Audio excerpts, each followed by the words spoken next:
Rêve ou dépendance? En quoi finalement nos dépendances et nos rêves peuvent être plus étroitement liés qu'on ne le pense?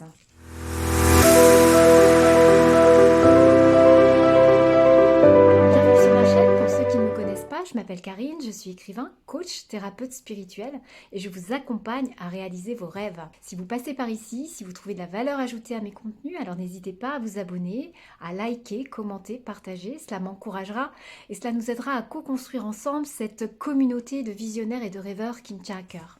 Alors aujourd'hui, je voudrais aborder un thème intéressant, c'est faire ce lien finalement entre nos rêves et nos dépendances. Dans un premier temps, on va regarder ce qu'est réellement la dépendance de manière générale finalement, et puis ensuite faire du lien avec le fait de s'être coupé ou pas de nos rêves. Alors premièrement, qu'est-ce que la dépendance? Si on prend la définition du dictionnaire, c'est le rapport qui fait qu'une chose dépend d'une autre et qu'elle ne peut pas fonctionner sans l'autre. En l'occurrence, chez l'individu, on va retrouver la dépendance vis-à-vis d'un autre individu ou d'un groupe d'individus, et ça, c'est ce que j'appellerais la première forme de dépendance. La dépendance affective, par exemple, c'est lorsque chez un individu, l'amour et l'estime de soi dépendent de facteurs extérieurs. Il y a finalement une incapacité d'une personne à vivre sans l'approbation ou la reconnaissance ou même le jugement positif de l'autre. Donc il y a la dépendance amoureuse, mais il y a aussi tout un tas d'autres dépendances vis-à-vis d'un individu ou d'un groupe d'individus. Ça peut être une dépendance vis-à-vis d'un parent, vis-à-vis d'un enfant,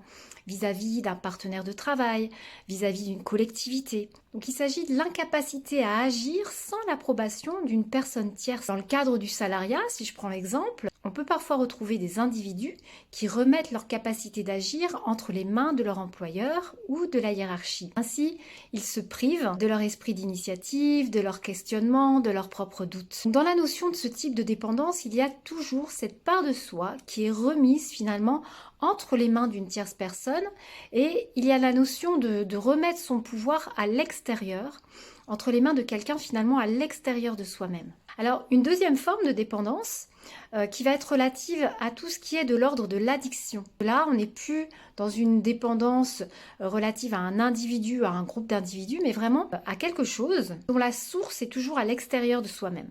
La dépendance addictive peut être l'alcool, la drogue, ça peut être les somnifères, ça peut être le sucre, ça peut être les graisses, la sexualité pervertie. C'est une autre forme de dépendance, non pas vis-à-vis d'une approbation extérieure finalement, mais plutôt vis-à-vis d'une compulsion intérieure qui a besoin de se nourrir par quelque chose d'extérieur. Parmi ces dépendances, on retrouvera également toutes les addictions matérielles. Ça peut être l'achat compulsif, ça peut être le besoin de posséder toujours plus, toujours mieux. Ça peut être le besoin de tout garder, de tout conserver, cet esprit un peu conservateur. Ça peut être une dépendance à l'argent qui peut se manifester soit par un extrême besoin d'économiser, presque un radinisme, ou au contraire par un excès de dépenser. Et enfin, je dirais qu'il y a une troisième forme de dépendance qui va être relative cette fois à tout ce qui est de l'ordre de l'addiction mais comportementale. Plutôt qu'une dépendance vis-à-vis de quelque chose, on est plutôt sur une dépendance vis-à-vis d'un comportement. Ce comportement de dépendance peut être par exemple la suspicion,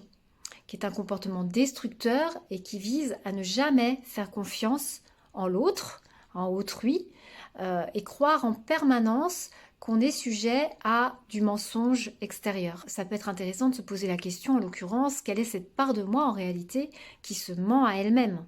De la même manière, on peut retrouver la jalousie, le fait de se comparer ou d'envier quelqu'un ou quelque chose, une situation.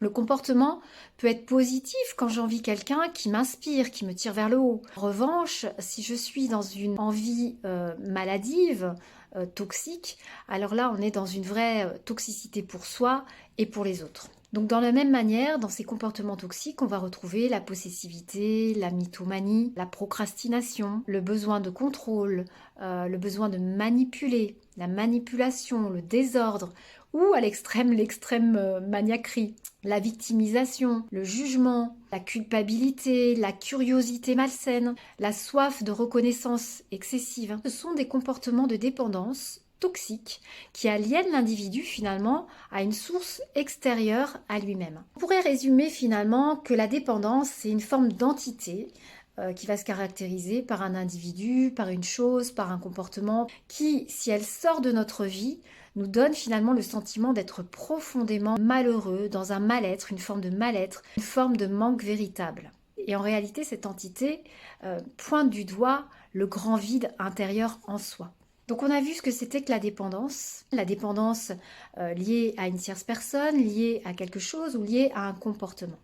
Dans un deuxième temps, comment peut-on faire du lien du coup avec les rêves, avec la notion de rêve? Eh bien tout simplement, il est intéressant de revenir sur ce grand vide intérieur. Qu'est-ce qui fait que je me sens vide? Qu'est-ce qui fait que j'ai besoin de remplir ce vide à l'extérieur de moi-même? Qu'est-ce qui fait finalement que je semble davantage subir ma vie que de maîtriser réellement ma vie? Qu'est-ce qui fait que je subis mes propres comportements toxiques? Qu'est-ce qui fait que je peux subir mes émotions, subir une relation toxique, une dépendance affective, un célibat ou un job? Tout simplement parce que j'ai besoin de venir nourrir, de venir combler ce grand vide intérieur. Parce que avec le temps, avec les expériences, avec l'installation de mes croyances, j'ai peu à peu éteint mon système de valeurs à l'intérieur de moi. Je m'y suis finalement déconnectée pour donner l'approbation à l'extérieur. Et en quelque sorte, j'ai remis mon pouvoir à l'extérieur de moi. Et ce grand vide que je ressens, finalement, c'est ce vide en lien à mon propre pouvoir créateur. En réalité, j'ai remis mon pouvoir créateur à l'extérieur de moi. Et donc, que vient faire ce sujet à propos de mes rêves dans cette vidéo et dans ce projet que je porte intimement pour vous, tout simplement? Parce que vos rêves, c'est votre pouvoir créateur. C'est le cœur même de votre pouvoir créateur. C'est le cœur de votre élan vital. Et bien évidemment, dans cette société, tout est conçu de telle sorte que l'on vous coupe profondément de vos rêves, que l'on vous coupe profondément de votre pouvoir créateur, de ce qui fait finalement votre différence, votre unicité, votre particularité, votre spécificité. Chacun d'entre nous est unique. Chacun d'entre nous a intérêt de cultiver cette unicité, cette différence. Or, dans cette société, on formate les enfants dès l'école à être des compétiteurs entre eux, à être des premiers de la classe. On néglige les cancres au fond de la classe, du dernier rang, qui osent encore rêver leur nez collé à la fenêtre. On diffuse sur les écrans des héros en capacité de venir nous sauver, et qui induisent à ce moment-là dans nos cerveaux ou dans nos têtes que nous ne sommes plus en capacité de le faire nous-mêmes, pour nous-mêmes. Puisque ce héros est à l'extérieur, comment pourrais-je être moi-même ce héros? Donc en conclusion, vos rêves, votre pouvoir créateur, c'est votre énergie de vie, c'est votre énergie vitale, et il est primordial de reprendre entre vos mains cette énergie de vie, de ne plus jamais la laisser à l'extérieur. Donc il est primordial d'identifier vos schémas de dépendance et d'y travailler dur, et ça en vaut la peine. À chaque fois que vous avez entendu dire qu'il fallait travailler dur pour gagner sa vie, dites-vous bien que votre vie, vous l'avez déjà. Et vous avez intérêt à travailler dur pour retrouver la vie. Il est primordial de reconnecter vos rêves et de recommencer à rêver pour passer à l'action. Si vous vous reconnaissez dans un de ces schémas de fonctionnement toxiques, piégeants, aliénants, je suis en train de construire une formation complète pour vous accompagner dans ce sens, pour sortir de vos dépendances et pour vous reconnecter à vos rêves et passer à l'action. Parce que j'en suis convaincue, le monde de demain, ce sont les rêveurs d'aujourd'hui qui sont en train de le construire. Alors à très bientôt. Bye bye.